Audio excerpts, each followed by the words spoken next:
Hi there. Good morning, everyone. Thanks so much for joining us today. We are live with Mongrel Media and in conversation with Gabriel Byrne to speak about Death of a Ladies' Man. Death of a Ladies' Man is now playing in select theaters and available to rent or buy anywhere that you can stream movies. Thank you so much for joining us, Gabriel. How are you doing today? I'm good. Thank you so much. It's nice to talk to you. Yeah, nice to speak with you as well. I had the chance to check out the film. It's a wonderful piece. You were excellent in it. Really enjoyed it. Talk to us a little bit about Death of a Ladies' Man. For anyone who hasn't seen the film yet, some people might be joining today because they have. Others might be joining because they're planning on watching it tonight or some point over the weekend. The film's inspired by the work of the iconic Leonard Cohen and tells the story of a man going through some stuff, and would love your reflection on it, and what was it that attracted you to the project? Yeah, well, you're absolutely right. The screenplay and the film is inspired by the music of Leonard Cohen. He has an album entitled "Death of a Ladies' Man," which is the same title as the film. And really, what it's about is a man who is having to face the letting go of all the things that he took for granted, when he was younger. His looks, his family, his relationships.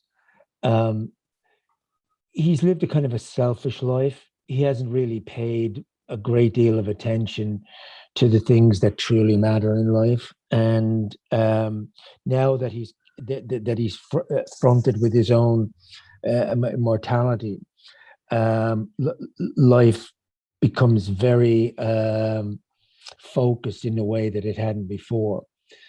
It's a journey backwards in time to try to recapture, in a way, something of what he's lost. It's about aging, it's about death, but it's not a depressing film in the sense that it's a gloomy meditation on the end of life. It's not that. Um, it's actually about a man who's a drug addict Hmm. and deals with life through a haze of narcotics and alcohol and so forth. In other words, he denies reality. And in denying reality, he denies love and his family Hmm. and so forth. And it's about him coming to terms not just with mortality, but with how he has lived his life. And it's uh, it's very often funny in a bittersweet kind of a way. Yeah. Uh, um, and it's also moving in the sense that you're watching a man struggling to come to terms with the regrets of his past and beginning to realize what's truly important in life. So it's a journey that many people will identify with, no matter what age really you are, because we all have the capacity to look back and we all have the capacity to look forward. It's living in the present that's the Hmm. difficult thing. So that's what he is trying to do now. He's trying to live in the present and not going back and not going forward. Yeah, amazing capture and reflection of the story, and what attracted you then to take on this role? What was it? Those themes? You talked a lot about the richness of the human experience there. Like, what drew you to want to be part of this project? Well, I think it's a very powerful script about, as I said, what's truly important in life, family and love, and the chasing of external prizes leads nowhere. It leads to unhappiness. That the real journey is the journey within. That's something that strikes a chord with me because, Hmm. um, you know, we work in a business that to a great extent is about the definition of what success is and what failure is and so forth. it's about the giving of prizes, and it's also about rejection and many, many things. For some people, that's an addiction that they never truly lose. Um, I realized some time ago myself that the that ambition in and of its own self doesn't mean anything. No matter how you are rewarded for it, it's not going to fill the hole that's inside. And a lot of people receive prizes and money and fame and so forth, and they think that's going to do it. Yeah. Well, just like the character in this movie, he realizes that it's not about the world of approval and recognition. It's really about the approval of oneself by oneself, and so that journey is a journey inward. And so that meant something to me personally, because it's something that I've thought a great deal about. I've also thought about the idea of going back to try to rectify the past. Can you actually do that? Is that possible in the realm of reality? Perhaps in fantasy or in fiction it is, and maybe in a movie it is. I don't know that it is in reality. I know it's something that we struggle with. How to redo things that we've done that we regret. How do we repair the hurt to people that we have injured throughout our lives? And how do you deal with ambition unfulfilled? How do you deal with the culture's definition of what success is and what failure is? What's often regarded as failure is ironically success, and what's often regarded as success is ironically failure. We have to define those things for ourselves. We have to say, what is it that I regard in my life that is is the definition of success for me? And that's a big question to ask. What is it that makes us content? And so I think that lately, this man comes to that recognition. Yeah. Just as life is beginning to dim for him, he's coming to realize, perhaps too late, that he should have been on this path a long time ago. But who can say when we start on the path or when we don't, or why we should or why we shouldn't? That's when he came to it. And one of the great things about, I think, Leonard Cohen's music, apart from that album Death of a Ladies Man, which inspired the film, his films, his music is very much about a spiritual quest.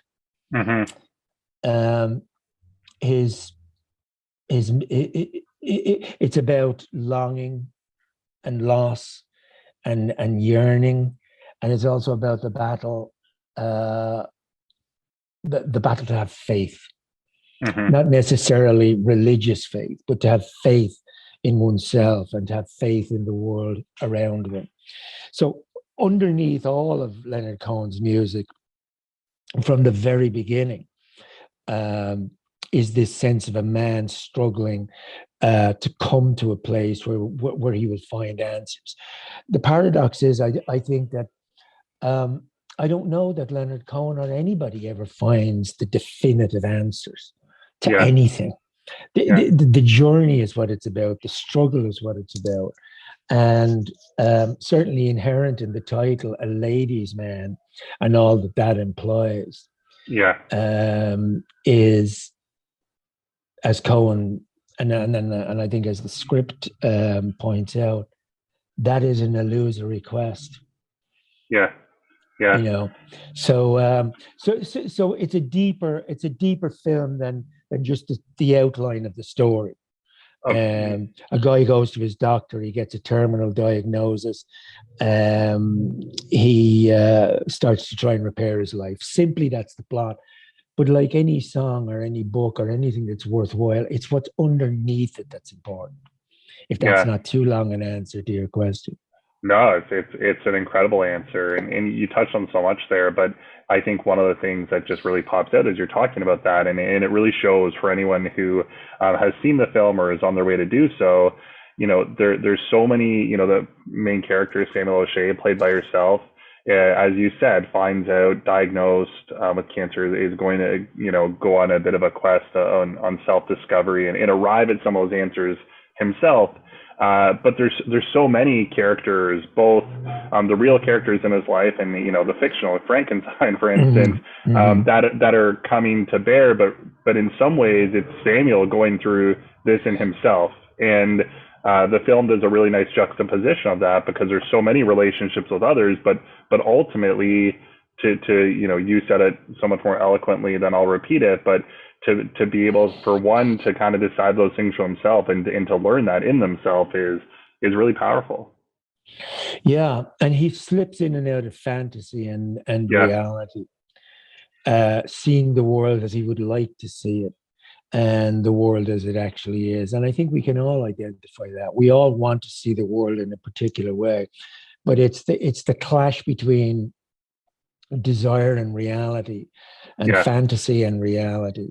And they're woven seamlessly throughout the film. Sometimes you think, is that thing really there, yeah. or is this a figment of his imagination? Um, I think Matt, the director, handled the whole fantasy sequences really, really well. And I think it's a funny, moving, contemplative, uh, meaningful film. Yeah. And you know what? I think, those fantasy moments, they seemed fun. Like it seemed like, what was the experience like for you shooting some of those moments? Because it is kind of otherworldly and it's fantasy in those moments, but it's a heck of a lot of fun to watch. So I was curious to know on your side, like what that experience was like throughout the shoot. Is there a particular scene or moment that gives you a chuckle or makes you smile when you think back to it? Well, the sequence where I danced down the street with Frankenstein, and I think, is it Einstein? I can't remember, but we danced down an alleyway singing "Good Night, Irene, Good Night."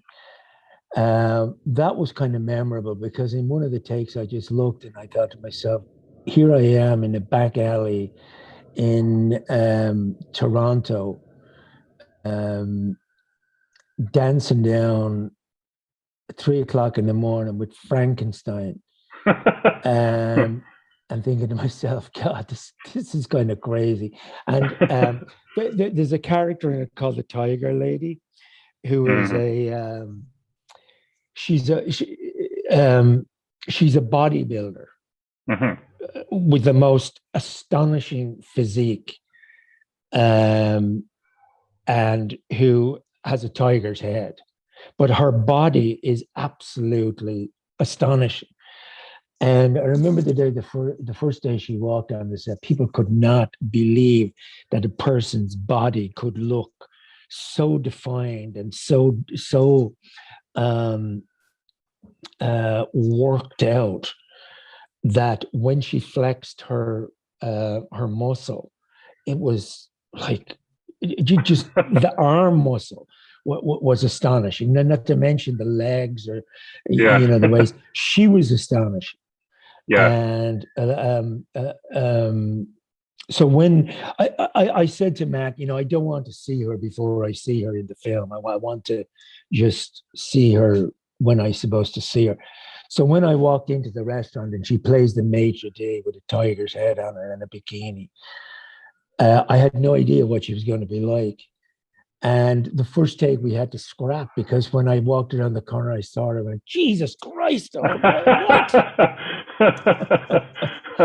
So we had to redo it again. So it defeated the whole purpose of saying, okay, well, I'll get a surprise when I see this woman. She was amazing. In fact, I have to say that the whole cast were really uh, spectacular. And I got to go home to Ireland in the film. The Yes. second part of the film takes place in Ireland. and in a most beautiful part of Ireland called Connemara, which is on the west coast of Ireland. And I had been in Canada with them, Yep.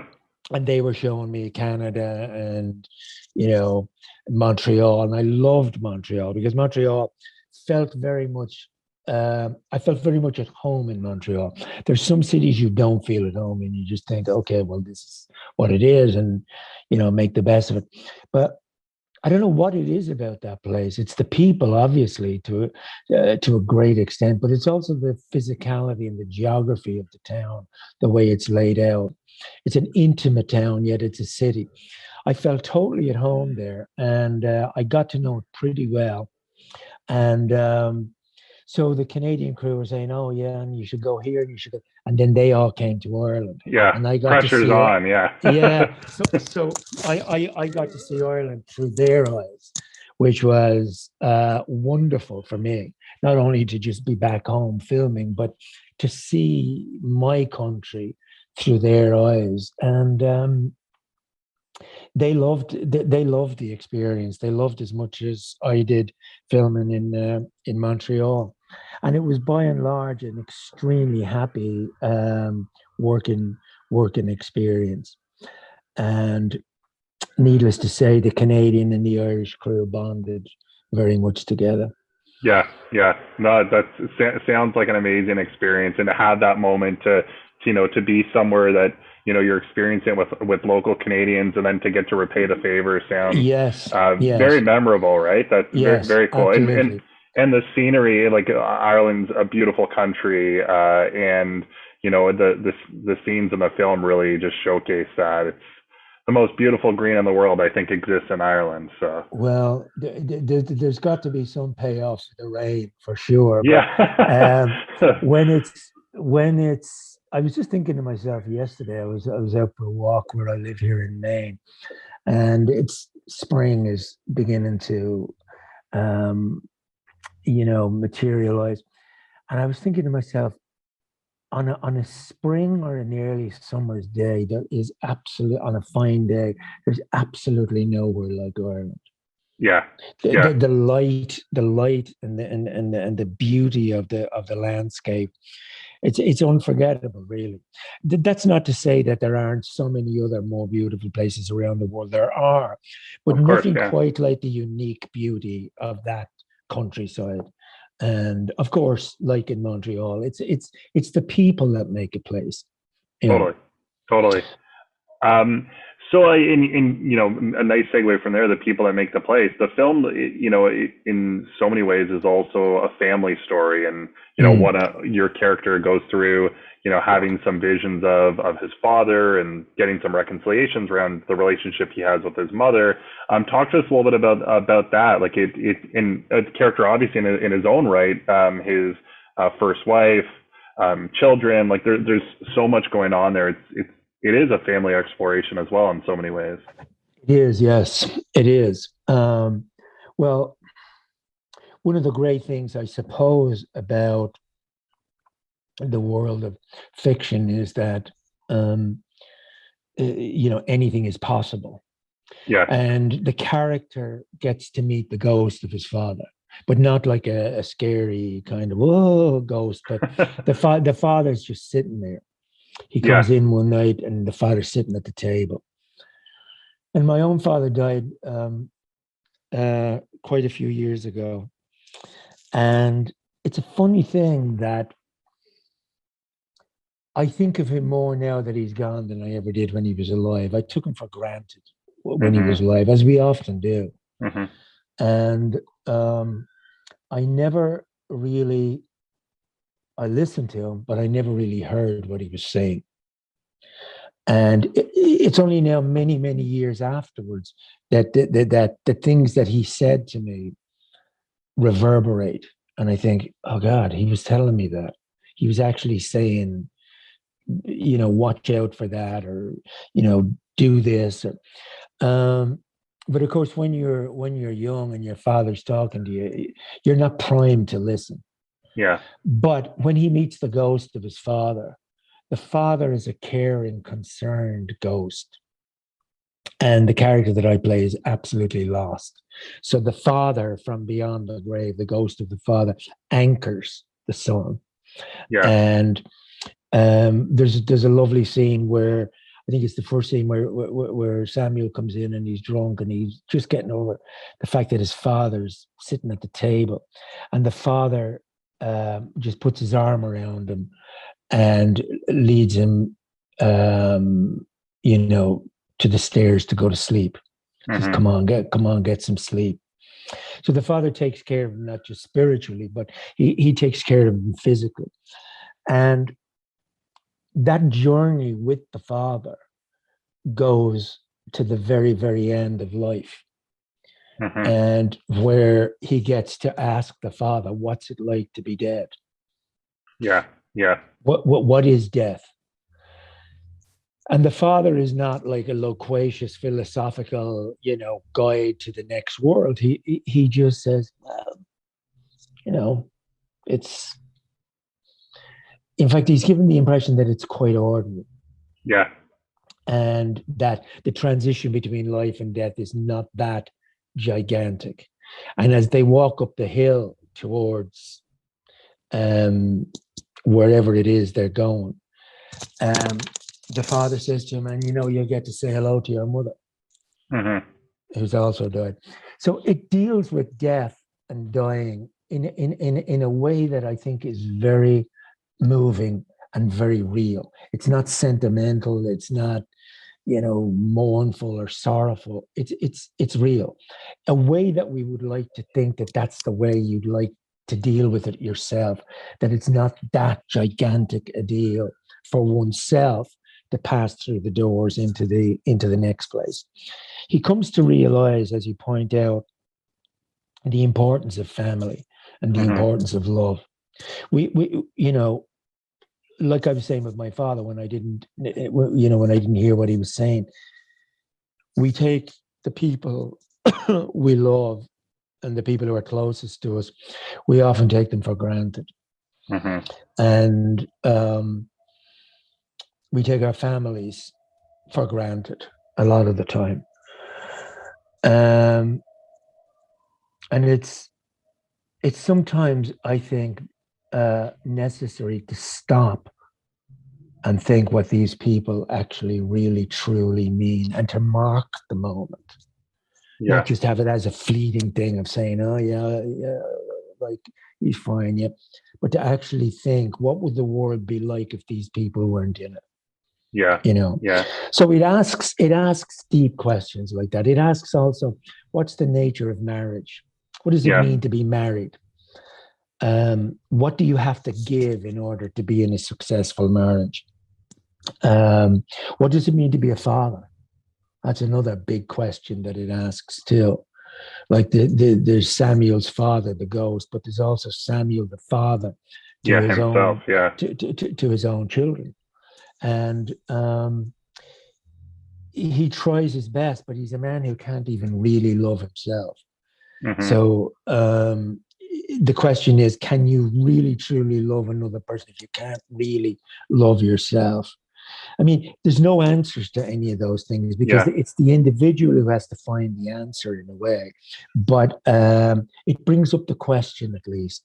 And I Yeah. think if a screenplay or a book or poem brings up a question that makes you think and say, well, how would I be in that circumstance? Or how does that apply to my life? Then the thing is doing its job. Yeah.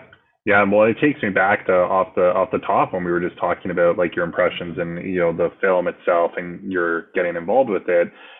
You're talking a little bit about like when you close some stuff off, you close off more, right? And similarly in this case, I think that self discovery that Samuel's on, as he's opening up more in himself, it perhaps opens up a little bit more in his relationship with others as well, and particularly his family and his children. So um, this has been so insightful, and really appreciate the depth to which you've brought us into the film. I think for anyone who's come on that's seen it, this has certainly enriched their experience and their connection with the material. And for anyone this is a preview to the film, I think you're really going to go in with your eyes wide open on what to expect. And even there, the commentary on, like, we're not always ready to take that advice from our parents, but geez, those moments that you do and you sit in that and you experience it, those are pretty meaningful. So to your point, if this film can provoke a few of those questions,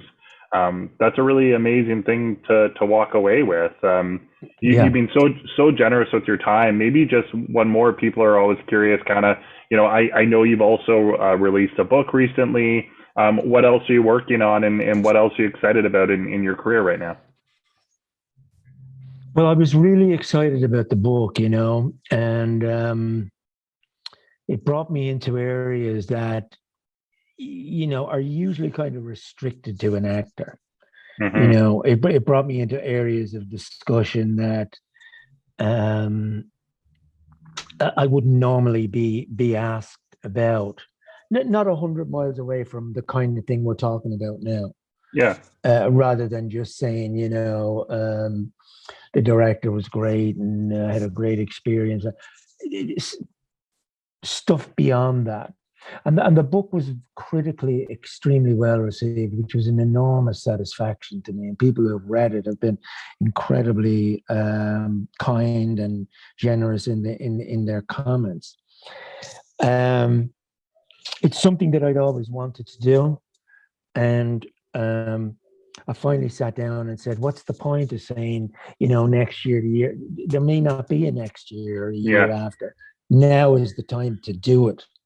Now is the time to jump into the pool and risk getting cold for a few minutes and reap the benefit of actually jumping in. That's what I did. So I jumped in and I did it.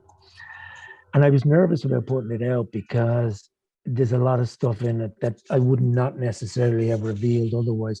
But I thought that in the context of a memoir, it was important to be honest. And so that was really interesting experience, and it gave me the confidence to sit down and say, okay, I want to write more. And so I'm working on a novel at the moment that's about the immigrant experience, which is something I know a little bit about. It's about the notion of exile and immigration and the various forms of exile that we all feel in one form or another. And I'm committed to doing the third series of War of the Worlds, the H.G. Wells book. And then I have a couple of things after that they're not definite yet, but if they happen, they'll be very exciting. But the thing about it is, I just want to close on this. You haven't asked me this question, but I'll throw out the answer anyway. I kind of came to a conclusion some time ago that work is important. It's very important to fulfill the creative part of yourself and the part of you that needs to be involved. But it's not everything. Mm-hmm. It's a part of life. What's really, truly important is life, living life, doing ordinary things that you get enjoyment out of, because that's the reward. The reward isn't some mythical place that you reach where you say, well, now I'm up here on the top of the hill, I plant the flag and everything's done and I've achieved everything. The ongoing journey of life, without sounding too pedantic about it, becomes more and more exciting every day. Because there's so much to learn, there's so much to be curious about, there's so much to impart, to be part of, and so to wake up in the morning excited and curious. I don't want to be a person who wakes up in the morning and says, oh geez, what will I do today? Because if that day is taken away from you, just like in the story with Samuel, if it's all taken away, that day becomes extremely precious. Totally. So I don't waste it. And I try to enjoy it. And whether it's working on a movie or on stage or writing a book or just arsing around the fields, looking at trees or, sitting outside in the cold having a coffee, it doesn't matter. Life is what matters. And that's what Leonard Cohen was talking about in his songs. Live life, love, and forget the stuff that everybody says you should be going towards, because that, as Samuel finds in the movie, is illusory. Yeah. Well, what a beautiful sentiment, and I actually don't even want to use many words right now because people should be processing what you just said versus hearing me, because it's just such a beautiful thought, especially in these times. And I want to give a huge thanks for you for joining today and for sharing your thoughts on the film and life. It's been awesome. It's been such a pleasure to chat with you. The film is Death of a Ladies' Man. We've been chatting with Gabriel Byrne, the star of the film, and it's available in Canada in select theaters and to rent or buy anywhere that you can stream films. And thank you so much, Gabriel. It's been a true pleasure. And the film is a wonderful piece. And wish you all the best. And I'm inspired now to go have a coffee and enjoy the outdoors. Yes, absolutely. It was a pleasure talking to you. Thank you so much for taking the time. I really appreciate it. Awesome. Thank you. Have a great rest of your day. We really appreciate it. And you too. Thank you so much. Bye, Gabriel.